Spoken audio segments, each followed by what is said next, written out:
evening, everyone. It is your girl, Marcy Thomas, and I am so excited to be here with you for what is actually the last episode of Live Well Sister for the year. Can you believe it? We are in the last month of the year, really about, let me see, it's the 11th. We got 20 more days in 2024.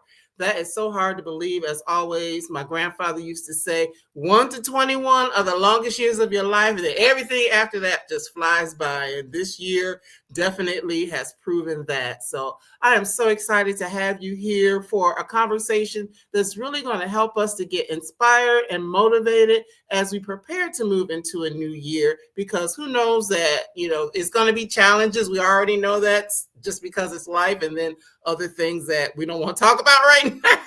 But we just want to make sure that we are geared up and ready to pursue our purpose and really start out on the right foot. So I have the perfect guest that's going to help us to do that. And I can't wait for you to meet her and learn some things about what it means to live your best life and to thrive. So our special guest for the evening is Teree Donaldson, affectionately known as your Purpose Pusher. She trains aspiring entrepreneurs to clarify their vision, overcome limiting beliefs, and create strategic action plans to start and scale their businesses and live a life on purpose. Because some people may not have businesses, but we all want to live our lives on purpose. She is the CEO of Purpose Chasing Academy, which is a global company that empowers women to create the best version of themselves and become purposeful in their lives. She is also the co-founder of Extreme Hip Hop, a global fitness company. You all may have seen some of those posts online of that really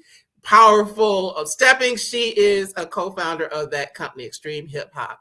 And she just really is a wonderful person to talk to us about purpose, about dreams, about staying motivated, and all those sorts of things. She's originally from Texas and is currently living in my hometown of Cleveland, Ohio. So there's so much more that I could say about Teree, but I want to give her a chance to tell her own story in her own words. So without any further delay, let's welcome Teree Donaldson to the Live Well Sister. I was about to say BGC Book Club. Live Well Sister. That's not when you got too many brands, right? But thank you for being here. Thank you. I'm excited to be here today. Yes, I am so excited to have you here. And thank you for coming in and really being here to motivate us, to help us get our minds right as we prepare to go into a new year. So thank you, thank you, thank you. Thank you for having me. I appreciate it. Yes, yes. So, of course, I gave a little bit of your background because I wanted to give you a chance to, to speak to us and just tell us about who you are. So, Teree, just give us a little background about who you are and how you just got started in life and some of the things that have led you to where you are today. Oh, goodness. That question is so funny to me because, like, to sum everything up to how did I get here is just a book of its own. Right. But I'm originally, I'm a small town girl from New Waverly, Texas. And I have just been living now. I think I really start to live around 36 years old. Okay. My mom, I'm one of 8. I don't know if I said that already, but I'm one of 8. My mom was a single parent. And her philosophy was to get a job, go to school, make money so that you don't live kind of the same type of way that she lived, like Paul, Robin, Peter. I don't know if you ever heard the expression. Mm-hmm, absolutely. So that was my whole mindset. That was pretty much my family's mindset. So although we love people, we love caring about people, your whole thought process was, how can I make money? So I spent my life chasing the paper. And that's one reason why my philosophy is to not chase the paper, but really to chase your purpose. And so when I lost my job in, was that 2019? No, I'm jumping way ahead. 2011. It was after my daughter was born. I lost my job, my good paying job, working in a nonprofit environment. I had become depressed. I gained a ton of weight. Now, I will say I've always been fluffy. I don't like to use the word fat. Okay. I was fluffy. Right. And so in my fluffy stage, after I had my 2 kids, I just got bigger and bigger and bigger. And I eventually got up to about 283. Now, you Mhm. can't tell from here, but I'm only 5'3.5". Oh, wow. Okay. Yeah. Keep my half. Don't take my half away. Okay. So I had lost, I gained all that weight, and combined with losing my job, getting all that weight, being a mom, being away from home, away from my family, and I became depressed and Mm. didn't even know what that meant. Didn't even know how that looked, because I was still out here being that good mama, going to Mhm. church. I was a good church lady. I was still being a wife. So I was still active. In my mind, depression was sitting in your house with the shades drawn down, and that was depression. Right. So I didn't understand it. And so it wasn't until I started to realize I had to figure out what I could change. What Mhm. could I actually take control of? And it was my health. And so that was Mhm. the first step in me on this new direction of my life. And really, it was me pivoting back to my purpose. So I that's a love that.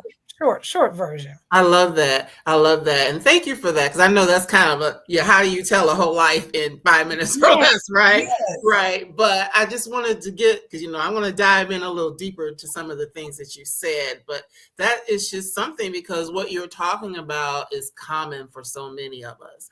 It's like we are out here and we are told, we just want to get out here. And, I was listening to part of one of your speeches. It's like, go to college, get a good job, get a husband, have some kids. I mean, as women, that's a lot of what we're told, but Mhm. understanding that may or may not align with your purpose. Absolutely. Absolutely. And so just understanding that and watching and knowing some of the things that you have done to really tap into what that purpose is. I do have a question for you though about growing up in a small town in Texas with 8 siblings. Where do you fall in there? I'm the third, but if you ask my siblings, they would tell you I act like I'm the oldest. Okay, I'm okay. the third, and the way my family is broken up, it was my brother and my older sister they were right by each other, 1 year apart, and then I came Mhm. 5 years later, and I was the first kid after 5 years, so I was very much spoiled. And then my sister came 2.5 years later, then my brother came 2.5 years later, and it was no more kids. We thought my mom was done. So Right. it's like these three section of kids, because my older brothers and sisters, they went away. Then it was us three, and then later on in life, she had my twin sisters and my brother. Oh, wow. So it's a very unique family, and my mom was the only child. That makes it even Oh, more wow. unique.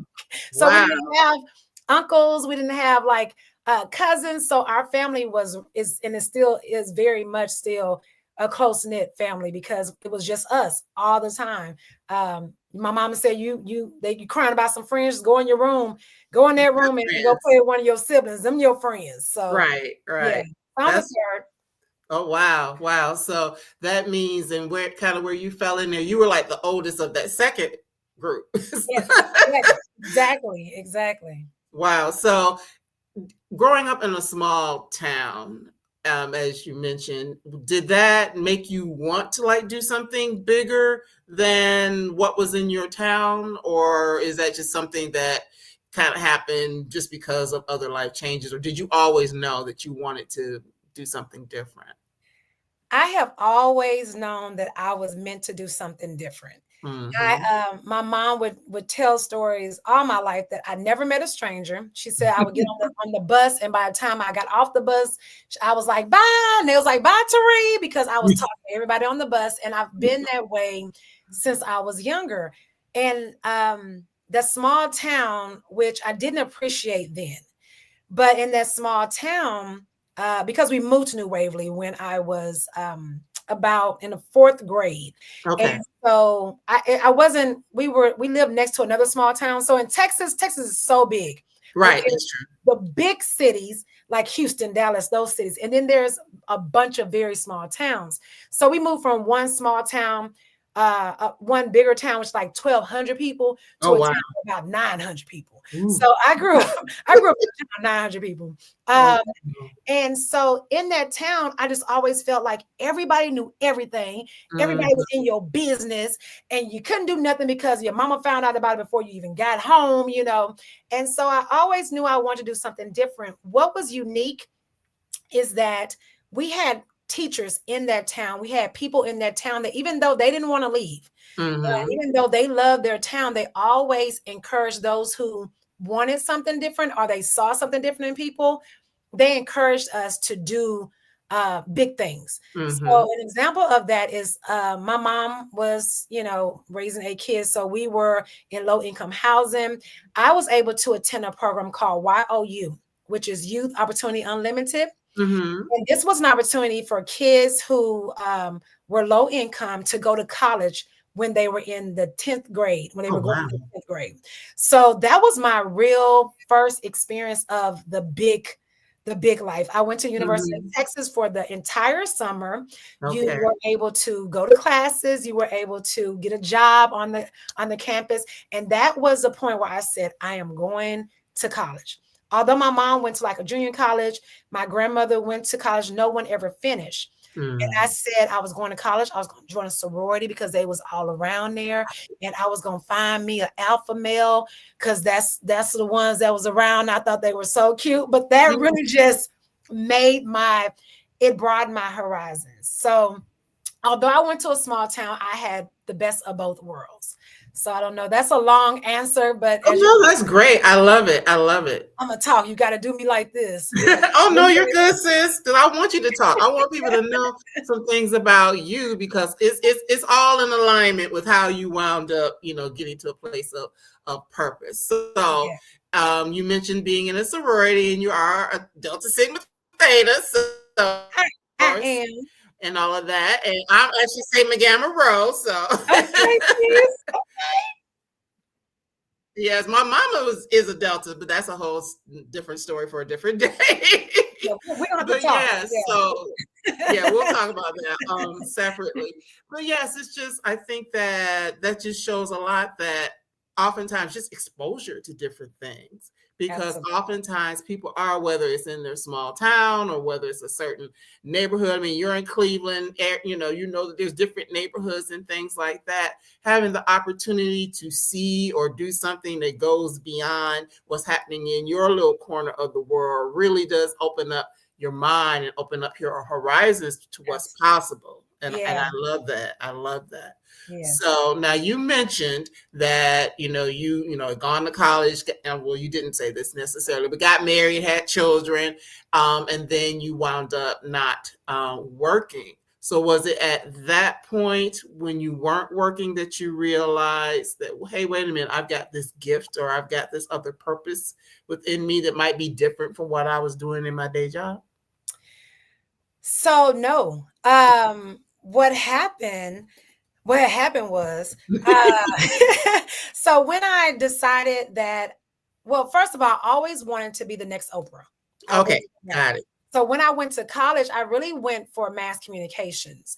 I wanted to be a sports broadcaster because I'm from Texas. And if you know anything about Texas, you either are in the rodeos and farming or you play football. Mm-hmm. We like football. And so all three of my brothers are really great at football. My oldest brother actually was on a commercial with Warren Moon. He was the best linebackers. My middle brother is a coach right now, but he went to college for he was a quarterback. He went to college for football. Now he's a high school coach. And my baby brother, he was also, so we were a football family. I was a cheerleader, all that good stuff. So I wanted to be a sportscaster so I could interview my brothers. That was my mindset. When I went to college and started interning, I was like, this is not for me. I'm not getting up at the crack of dawn and putting a microphone in somebody's face that's going through a tragedy. Because during you couldn't just go into sportscasting back then. You had to do all the journalism stuff.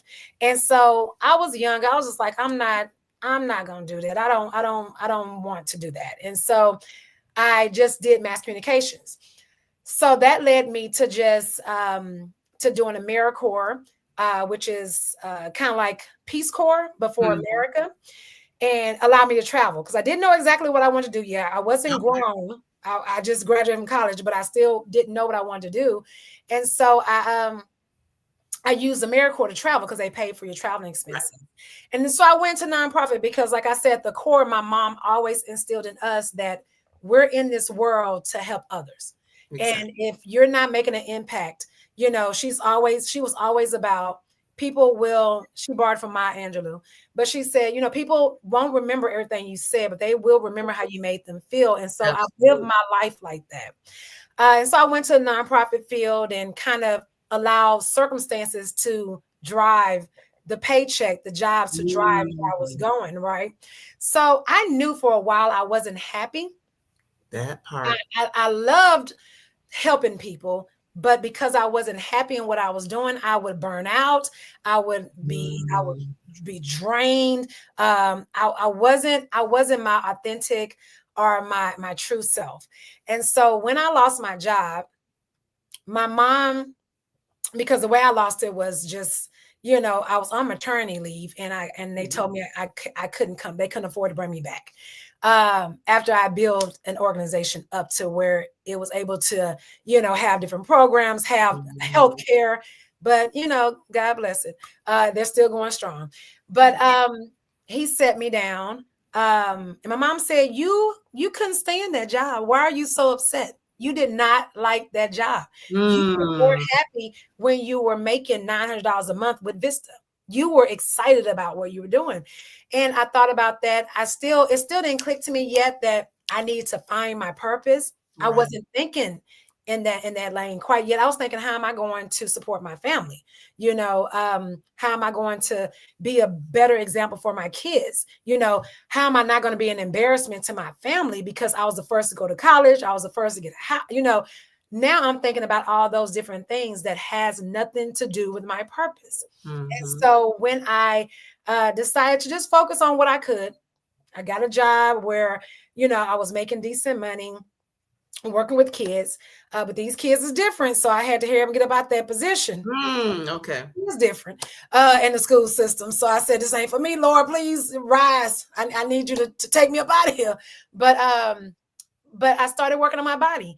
And with me working on my body, I met Phil Wheaton, who is the creator of the format of extreme hip hop, an awesome, amazing guy, just very charismatic, but he didn't know exactly how big this could be. Yes, it's huge. It's huge. And so he was just a guy who owned a gym, a very popular gym. He had about 1,000, you know, members at his gym. And as I was losing weight, he brought something out in me where he made me feel like I could do it. Because like I said, I was 283 pounds. And so the way he would encourage and motivate you to don't stop, don't quit, don't give up. I was all like, whatever this dude tell me, you know, I'm doing it. I was doing every class he said because my body was changing. My confidence was getting there. And I started to look at my health differently.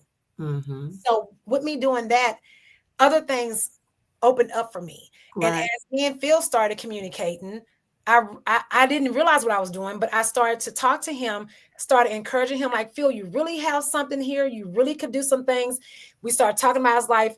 What I started to do was to help him find his true purpose. I love that. And then to help him to create his vision and give him some steps really on how to get there. And with me doing that, that's how I fell into my purpose of helping others find their purpose. I and love helping that. their vision until they realize how awesome they are to start walking in it, if that makes sense. Because Phil had it. He had it. He had the charismatic. He was charismatic. He had the energy. He had the love for people, but he didn't see the greatness in him. And sometimes that's why it's so important to surround yourself with people who see you before you see you. Oh, I love that. Yeah. I love that. People who see you before you see you. I love that. And I know it seems like we're going all the way around, but I'm doing this for a reason because people need to understand that it's not something that you necessarily automatically know immediately. You don't. There are some people who, you know, they're from the age of whatever, they know what their purpose in life is. But a lot of us, we fall into it as, you know, as we get older, and there can be like natural gifts or skills or abilities that you have that you just didn't, you know, maybe didn't realize or didn't tap into. And so that's why I wanted you to tell part of that story, because you found your purpose in helping other people find theirs. And I love that. I love that about your story. Yeah. And I will say what you said it's so profound, because we always know sometimes our purpose, but it doesn't look like we think it should look. So we brush it off. That's not my purpose. You know, I like to give the example of, that's my favorite example of me loving basketball. I love basketball. I was very good at basketball in high school. I truly loved basketball the way I love helping people.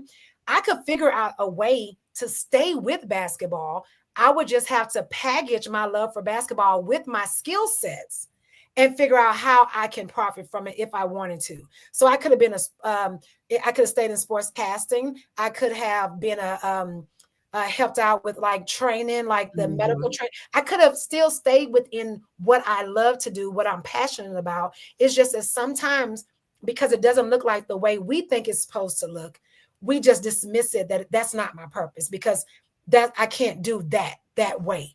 But there's always a way. If it's it's your assignment, it's what you know, your piece of this puzzle that I call, you know, the world, then you can figure out how to use your skill set with your passion, and it's your purpose. And a lot of times we've been using our skill sets over here, and it doesn't belong over there. That's why you're tired, and that's why you're exhausted, and that's why you're angry at the world, because you're using all this good stuff over here where it doesn't belong. So where it doesn't belong. Good point. So as you work with clients and, you know, meet women and things like that, do you find that it's a challenge for many people to figure out what their purpose is? I do. And I think it's because society tells us what we can't do, and we believe it. Society tells you you're too old to start over. Society tells you don't have a degree in that. And we both know that we know a lot of people with degrees that they do not know how to use them or implement what they've learned. So it's just expensive toilet paper. And so we have like people telling us what we can't do. And so it takes a while. Sometimes when I first started this journey, I started going straight into it and helping people build a business. What I realized is that they didn't know what business they wanted to build. So I had to go back to basics and get them to first, don't think about what you can make money from. Don't go with that. First, understand who you are and what you love to do, what you're passionate about, and make sure that aligns with some skills you have. Now, just because you love it, don't mean you have the skills to make money from it. You make them volunteer, but you can't make money from it. So you have to be honest with yourself. But a lot of times I've had to bring it back to basics just because people thought they knew what they wanted to do. And then once they really got into it, they didn't. One example is one girl I helped. She wanted to own her own gym. She had a great following and she wanted to own her own gym. As we were going through some things, she realized she didn't want to own a gym. She didn't want the responsibility. And that's fine. You know, people think that living your best life means being an entrepreneur.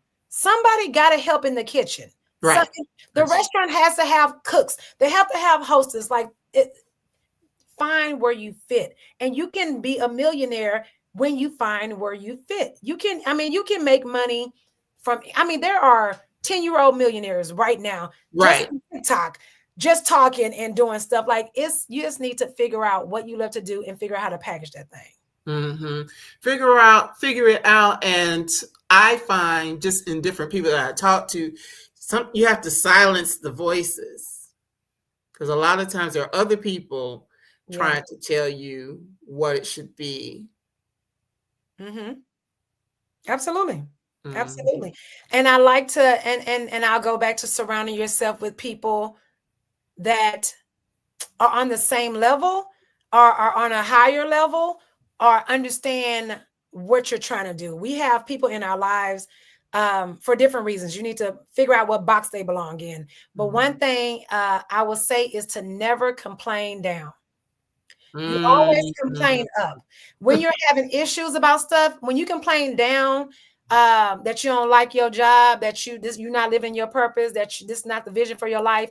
When you complain down to people, they'll be like, girl, you better stay at that job. Don't you quit that job. You stay on the narrow. You want to retire, don't you? You don't want to, but when you complain up with people who are like-minded, that are ready for that next level, they'll say, think about it this way.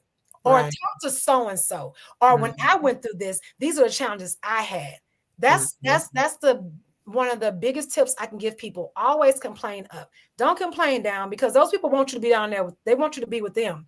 And it's not negative all the time. It's just some people have a mentality of don't do it, because they're still listening to what they think they're putting you in a box. They're putting your abilities and their abilities on you. So always complain up. Complain up. I like that. That's a word right there, y'all. Complain up. Complain up. That is something. So we've already talked about it, that fitness has been a part of your journey. Yes. And let me see, they have a comment. That's one of my sorors. Hey, the people in the background are making so nice coins. Oh, okay. Nice coins. Yes, they do. Yes. Oh, making some coins. Oh, okay, got it. Some nice coins. Okay, got it. But yes, it's like you talk about fitness, and you and I talked about this a little bit before we came on, is that our physical being, as well as our mindset, and all of these things play a factor in how you are able to really even walk in your purpose. Yes. Once you have, done the work to figure out what that is. And, it's not about being a certain size or anything like that, but there's a certain level of energy that you have to really be able to pursue purpose. So talk a little bit about that. Just excellent question. And I tell people all the time, and it's so funny because when I first started speaking, one of my signature speeches, I tell them the story about me driving in the cold, freezing cold, to go get Krispy Kreme donuts. I would wait until that red light turned on. I don't know if you understand the red light. Yeah.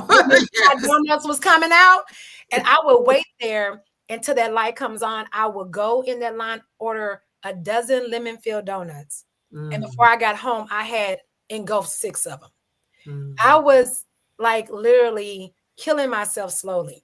And so people thought I was a wellness fitness coach because I told that story so well. And I have kept my weight off. I try to say lose weight. I've released over 100 pounds because I don't want to find it back. I don't want to lose. That's right. So I have kept that weight off over 10 years now. And that's one of my proudest moments. But it's not without understanding that it is all mindset when it comes to a wellness lifestyle. It is a lifestyle change. And I know those are catchy terms and people use them loosely. But when I tell you, when I first started, I became obsessed. And I was talking about this with my accountability partner. And we were talking about being obsessed. When I first started with Phil's Gym, I would work out for an hour doing high cardio. I would go lift weights with his twin brother, because Phil has a twin brother, lift weights with his twin brother, and then do another class for an hour. And then I would only eat 900 calories. Exactly. I didn't understand nutrition. I didn't understand fitness. I didn't understand how that tore up my metabolism, how that tore up my muscles. I wasn't really losing weight. I was really losing muscle mass. I was losing nutrition. And I was doing some very unhealthy stuff to come to what society says was healthy or a lifestyle.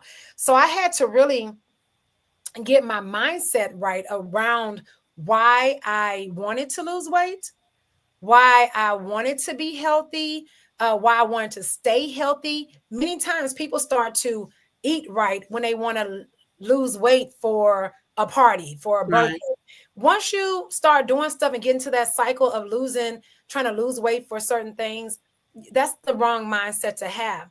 And so now that I understand that this is just my life. I choose to get up and work out because I have the ability, I have the privilege to.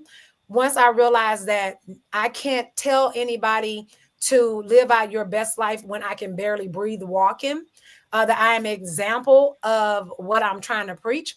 Living my best life means having a harmony with my health, my spirituality, with my relationships, and with my business. So when those things are off balance, I lose harmony in my life.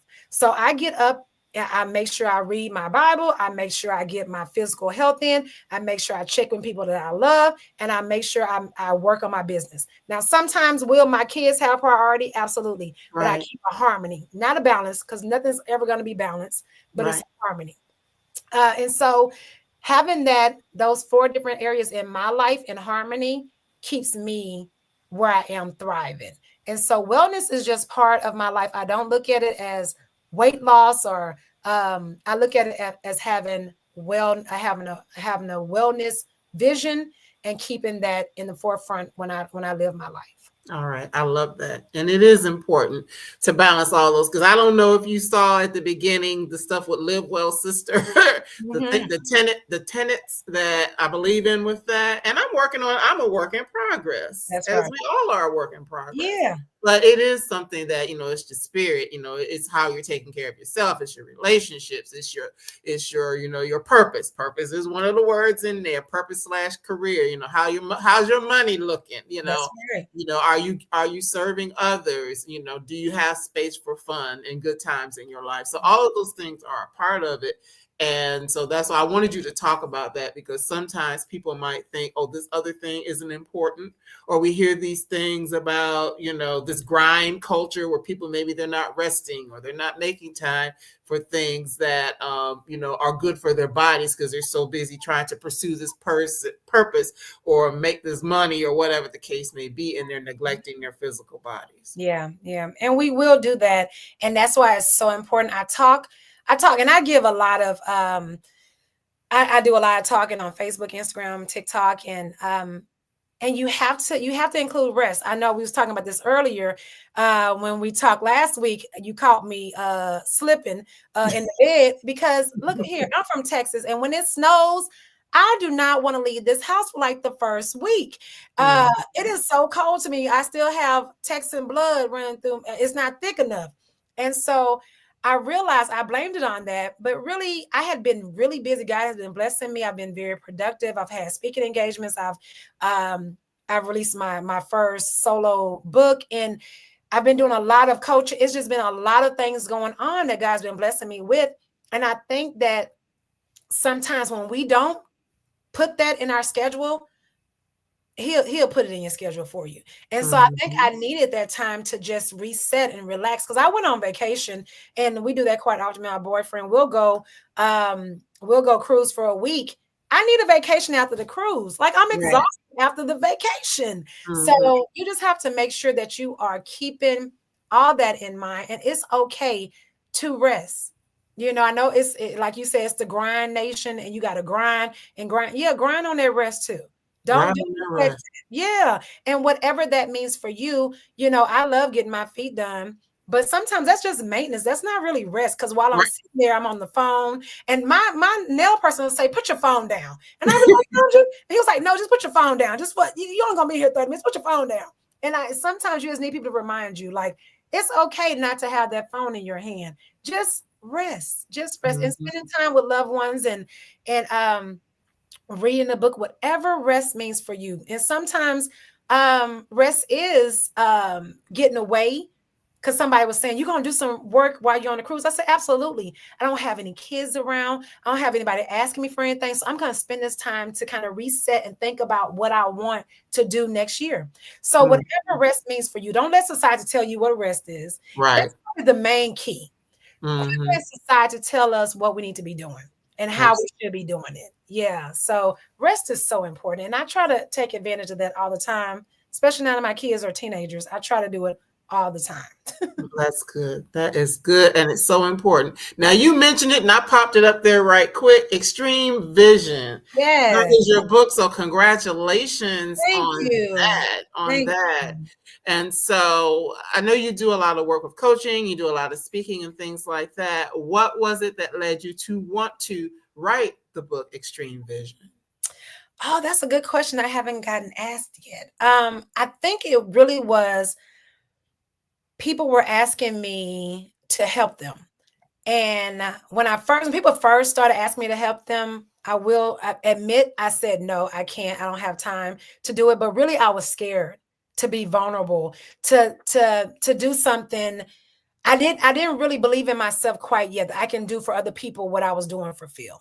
And so once I started the coaching, I was like, oh girl, you good at this. You got a knack for helping people, to either to figure out their purpose, their vision, to clarify their goals, to help them to create a business or scale a business. But you don't have the capacity to help everybody. Right. And can we be honest? Everybody can't afford coaches at certain times in their life.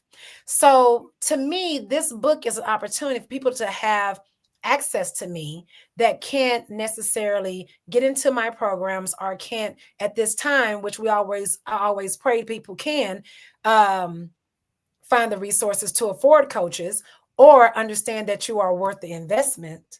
Right. A lot of people don't think they're worth the investment. That part. But this is a way for them to have access to me. And I had a story that I wanted to tell. So this book was so scary. I will tell you, Pam Perry, who we both know, Yes. she was like, what is taking you so long? And I was like, well, it's some tweets. She was like, put that book out. And I was like, well, I want to go back. And she was like, put the book out. And I was like, but I just want to go. And she was like, put the book out. Yes. Because she understood, she knew it because she's an author as well. She knows how vulnerable you are because my book is a memoir / guide for people who are trying to pursue their purpose, clarify their visions and have those steps. So there's a lot of things I say in this book that I have not said in my speeches when I talk. So it is a very vulnerable space to be in, but it is a way for people to know me more and not only know me more, but to help them on their journey to find their purpose or to clarify and start to really live and thrive instead of just existing. I love that. I love that. Yes, and Pam Perry, when you watch this, because I know she will, thank you for putting us together, Tari and I had popped in and left a comment on one of her posts, and she just put your name in there, and then she came in my inbox like, you need to talk to her. So I'm like, okay, Pam says it. I believe it. Dr. Pam Perry, yes. That's have to shout her out. She's a gem. She's my. I think she reminds me so much of my mom. My mother passed away at 65, and Pam just and because Pam for a while, and if you put some music on, Pam dancing. Oh yeah, I remember when she was doing Zumba. She took Zumba. Yeah, it's a dance machine. Yes. That is my book. Yeah, she helped me to the cover and everything. She was my person. I was like, what picture are you using? Show me your pictures. What's the design? What are you? And I was like, okay, Pam. Yeah. Okay. But she was a very, very, very great resource to have in your corner. All right. Now, the word vision, we are at that time of the year. And the reason why I wanted to have you here is that we are at that time of the year when people start thinking about what they want the next year to look like. And, folks are doing vision boards and, just coming up with all these different things to really think about what that the next year is going to look like. And as I said at the top of this is that we're doing that, but then we also know that there are those things that we can't control that may be happening in the environment around us and the world around us. But what things do you generally encourage people to do as they're thinking about their vision and casting for the things that they want to see, whether it's in their businesses or personally as well? First of all, do not wait till December 31st. I don't know why we think there's going to be a magical wand that's going to make everything come true December 31st, but you are behind in your goals for 2025. Start now. And what I like to do, and one of the things that I do is called a purposeful brunch. And that's where we get together and think about our goals for the upcoming year in December. I think that it's such a good time of the year to just reflect on what went well, what didn't in those 4 categories in your life. So just a simple suggestion is to grab 4 pieces of paper. I love the computers. I love technology, but I'm a pen to paper type of gal. So I'm saying go get a notebook, write down on the top of the first sheet, personal or relationships. The second sheet, write spiritual. The third sheet, write wellness. The fourth sheet, write business. And think about each of those areas, what went well this week. I mean, this year, 2024. Think about what goals did you have December 2023 that you didn't even touch. And then I would write down, I would go a little further and write down why, and be very honest. Why didn't you not even start? If you started, why didn't you finish? If you didn't get to where you thought you were going to go, what were the obstacles? So I would write down those three things as you go through what went not so well or what went well in 2024 in those four categories. And then write down one goal that you want to accomplish in the first quarter of the year to get towards the goal. Quit with these big grando, putting pressure on yourselves to make $1 million in 3 weeks. Like, just, I mean, yes, it can happen. I want to lose 100 pounds in 2 days. Yes, it could happen. You just have to, maybe be on drugs. I don't know, but stop pressuring yourself. Stop putting all this pressure on yourself. Even if you have that huge goal, work backwards and put some smaller goals with it so that you're not so stressed. Someone once told me, and I don't want to know who told me, because I've had so many, people in my life that I listen to. Be coachable. And they say your goal should stretch you and not stress you. Stretch you and not stress you. I love that. Yes, because if your goal is stressing you out, what's going to happen? You're going to eventually just shut down. And procrastination sometimes look like laziness, and procrastination and laziness sometimes looks alike because we're overwhelmed. And when we're overwhelmed, we just stop, because we either don't know like where to start, who to talk to, where to go. I'm getting frustrated because it's not working out. Everything I'm doing is just not happening. So I'm just going to stop and I'm going to go over here and start doing something else. That's probably because this goal that you made, it wasn't a goal that was realistic where you are right now. Maybe you have to go back and get some coaching. Maybe you have to go back and get some different skills. Maybe you have to go back and get your funds together. Maybe you have to go back and understand why you're doing it, making sure it's even something you want to do for the right reasons. Like, there's a lot of reasons, but if you're making these huge goals based on the wrong thing, more than likely it's not going to happen, and you're going to get frustrated and you're just going to quit. So those are some suggestions that I would give someone that's trying to think about how to start their 2025. But the main thing is to start tomorrow, because it's late tonight. So start tomorrow. I don't have it in here. I have, like if you go to a meeting, they have those things where you can write on, like tear the sheets off and stick them on the wall. Yes. I have some of those. I have one that's like a portable one in my apartment, and I've been doing that already, writing stuff out and thinking about the things that I want to do for the next year, and the next year and beyond. But also, to your point, breaking those things down into sizable chunks, because I think that's the thing that gets people in trouble. When you're saying, like you said, I'm going to make $1 million in the next 6 months. Like, unless you have, stock market, I don't know. Probably the average person, probably not. Yeah. Not to say it's not possible, but for the average person, it's not. And then, so when you only made, $500 in the next 6 months, then you're going, you're likely to quit and give up. Really, just thinking about that, Tari, it goes back to purpose, though. Yeah. Because why are you doing you're doing? Yeah. Are you doing it because one of the things you said, are you chasing your purpose? Or are you chasing the paper? That's right. And that's the bottom line, because to me, if you are chasing your purpose, you're constantly, because you understand your why, you understand your vision. When you're chasing that, you're all ever changing, trying to make yourself better for whatever reason. Like for me, I truly want to see my people win.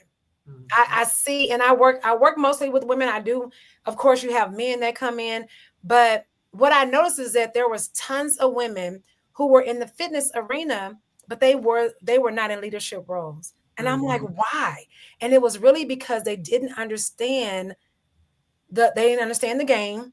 They understand the steps, and they have confidence in themselves that they could be a big name. And so that's really the reason why I started. And And I want my girls, I have 2 girls. I want them to see that you can do and be whatever you want to be as long as it's truly what you want to do. And so I'm a firm believer that you don't have to go to college to be successful. You Absolutely need not. to have a plan. You need to have a plan. You just can't be out here living off of me. You got to have a plan. But yeah, and so you have to understand your why. You have to definitely, and you have to always revisit the why.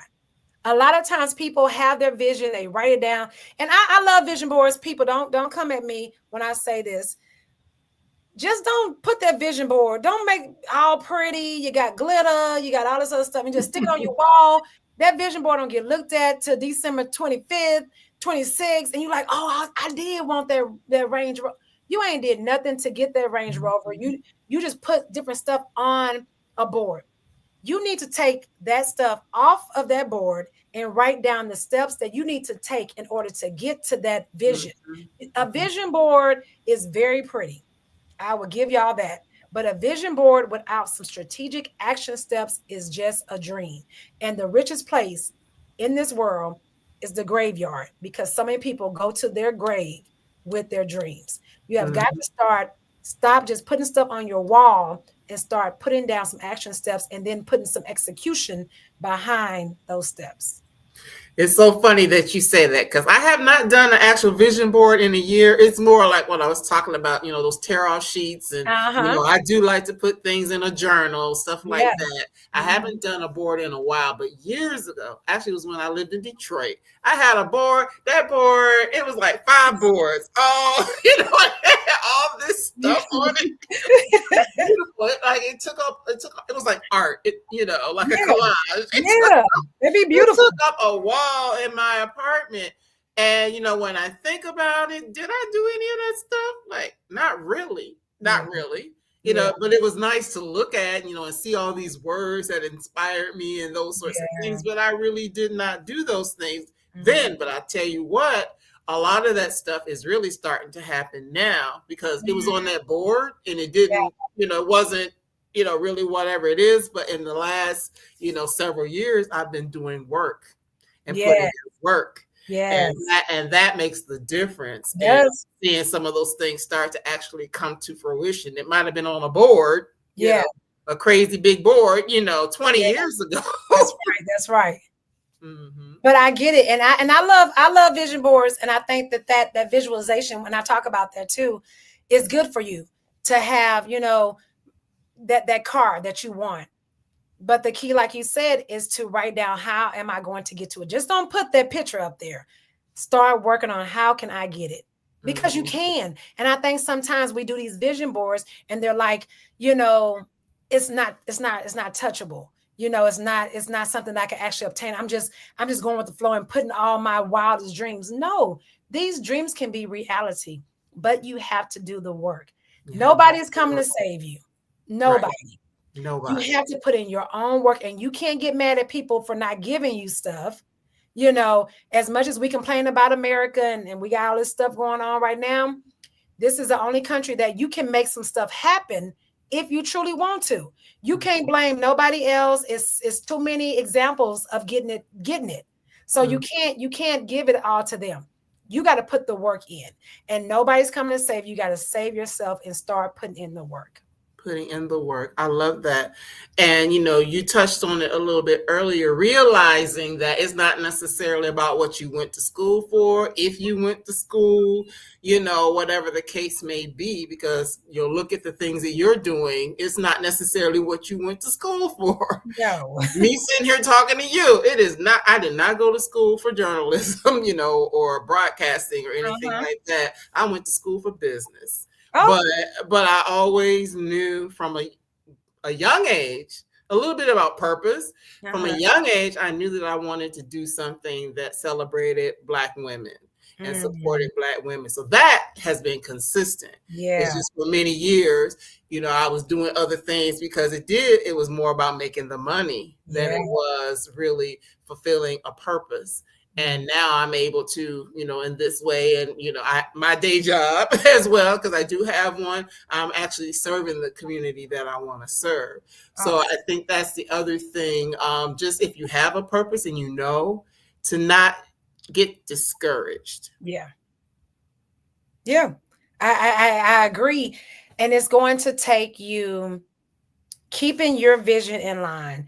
Always, like I said, always revisit it. Sometimes you have to tweak it because as we grow older, as we circumstances change, but your purpose, always just revisit that and surround yourself with people that's not going to make you feel bad when you decide to pivot. When you get a new idea, surround yourself and then always continue to grow. Never feel like you've made it. Like I think that's my philosophy. I never feel like I've made it. Even when right now, Extreme has over 4,500 instructors worldwide. We are in every state. We're in 18 countries. We're on 5 continents. And I still feel like we can do better.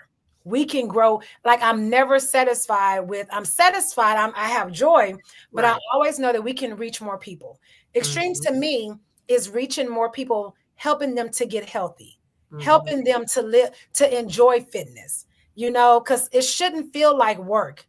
And so surrounding yourself with the right people and always always be coachable.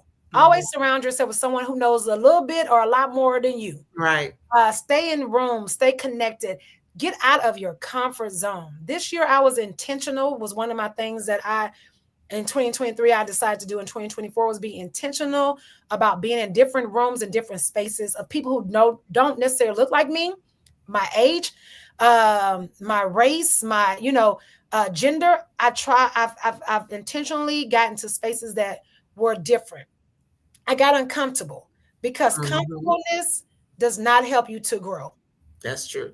You have to get uncomfortable to truly grow and to level up. And so those are the things that I would suggest. Make sure that you always revisit your vision. Make sure you surround yourself with people who get it. And you still need those people who just gonna say, "Well, go on, baby, that's nice." Right. One of those people. Right, exactly. Not the person that I complained up to. My mom was not. I love my mom to death, but my mama felt like I should stay at that job, and with those benefits. And so, but she was the person that would say, "Well, okay, baby, if you want to, you can, but it was never like I could tell she thought I should just girl, you better go on and get that. You got that degree. You better go on and work that degree. So you need all those people in your life, but she definitely was that. And then always grow, always challenge yourself. So those are 3 things that I would tell people when it comes to staying the course, because it's going to get hard. It's a journey. It's not a straight line. And you're going to have ups and downs. But if you know your purpose, you understand your vision and your purpose, then it's easier to stay grounded. When you don't know, you can waver. You can start chasing this and you start that and you start this hustle and you start that hustle. But if you understand your true purpose and your vision, it's harder to pull you up and place you somewhere else. I love that. That is so important. And I love the fact that you talk about being intentional. That's a word that I use a lot because my mom would be like, "That's your word, intentional." Like, yep, sure is. And like this year I have been intentional about stepping into certain spaces, whether it's, of course I do a lot of book talks and things like that, but I've purposely been going into rooms where I get to meet authors, where I get to, meet bookstore owners, all these sorts of things. I've been really intentional about that because it's a space that I enjoy. I want to continue to grow with my platform and things like that. And it's not always what a lot of times it's who you know. So being in those spaces, definitely has made a difference for me. And, I continue on my list for next year. I got some other goals or, things along that line that are aligned with my purpose and with my vision. Yeah. So I love that. I love that. Now, speaking of vision, you have a free gift that you want to tell people about. I do. So if you go to www.visionclaritytips.com, I am gifting you a 7-day challenge that will help you on your journey. If you're just trying to figure out, it's a good way to start your process for getting you ready for 2025. It's really easy. You just have to put in your email, and we will start you off on the journey. You'll get an email every single day for the next 7 days, where you're able to view a challenge to do something every day to kind of get you started. So this is a perfect time. If you've been asking for a sign, because you know how y'all are, Lord, please give me a sign. I'm gonna fast, I'm gonna pray, and the signs just keep coming, and you just keep ignoring them. This your sign. Go ahead to their website and sign up for the challenge and get started today, and do not wait to December 31st. Yes, do not wait. And that's why I think, we're 3 weeks out, so we can like do some planning and, Yes, figure some things out and, figure out what that goal is and then Yeah. break it down. Because, I did my research on you because you mentioned, we talked about the book that you have, Yes. but you also, I saw that you have some like planners that Yeah. like go for 3 months as Yes. well. You have to go to TareeDonaldson.com to find all these things. I really don't have one right here. I think I sold them all, but I plan my life a quarter at a time. Now I stole that from Fast and the Furious, but I do. I plan my life a quarter at a time so I don't become overwhelmed. So I have a calendar that's just for that quarter. I put all the information. You have all kind of stuff, and it tracks your wellness. So you can track that. You can track your relationships. You track your spirituality, like what your relationships you want. With whoever you worship. So it tracks all that so that you can stay focused one quarter at a time. I love that. I love that. I love that. And I would be remiss in our last couple of minutes. We have been talking about purpose and passion and all of that, just in general terms, because everybody that's watching isn't necessarily a business person or looking to start a business or whatever the case may be. But for those people who are entrepreneurs, what are one or two things that you think that they can think about as they go into 2025, specifically for business owners? Oh, just for business owners? Mm-hmm. So if you're thinking about starting a business, you want to think about where you fit in the niche. So what kind of business do you want to start? And if you know what you want to do and you don't see an example, you be the example. Do not say, well, I've never seen that before. That's a good thing. It's too many copycats. It's too many of the same things. So just originality is great. So start to write down all those things that your ideas, just start writing them down, and then start to look at, after that, then start looking at your surrounding areas and start thinking about where you would fit in that category that you want to do business in. Now, if you already have a business, then start brainstorming on ways that you can expand and reach a different audience. Start thinking about different stuff as far as marketing that can help you expand your business, and start really trying to scale that instead of just having to start a business. How can you level it up? Level up. It is, just expanding some things or making what you have a little bit better. I love that. I love that. So thank you for that tip, because I know you are a businesswoman and a lot of the people that you coach are in business. So I would be, not doing my job if I didn't bring that up for those people who might find themselves. Strategic plan and do a SWOT analysis as well. Right. SWOT analysis is something that I love to do, but you can do it not just with business. You can do it in all aspects of your life. So if you don't know what SWOT analysis is, look that up. But start there first. Right. Perfect. So, of course, you've got a lot of great things going on. I know we are heading into the holidays as we prepare to head into the new year. Are there any particular places or things that you have going on as we go into 2025 where people can, connect with you? I've been doing the book and the free gifts that they can get, but I ain't mad at you. I love this. I love people who share their platform. So I first just want to say I appreciate you sharing your platform with me, so I was able to talk to your people. But yes, start off with that clarity, that vision clarity tip. And that way you become connected to me, and we'll send you out newsletters and things of that nature. But I'm always on Facebook, Instagram, YouTube, the TikTok. Look at me. That's how, older people say stuff. The TikTok. Yeah, I'm trying to get bridge the gap.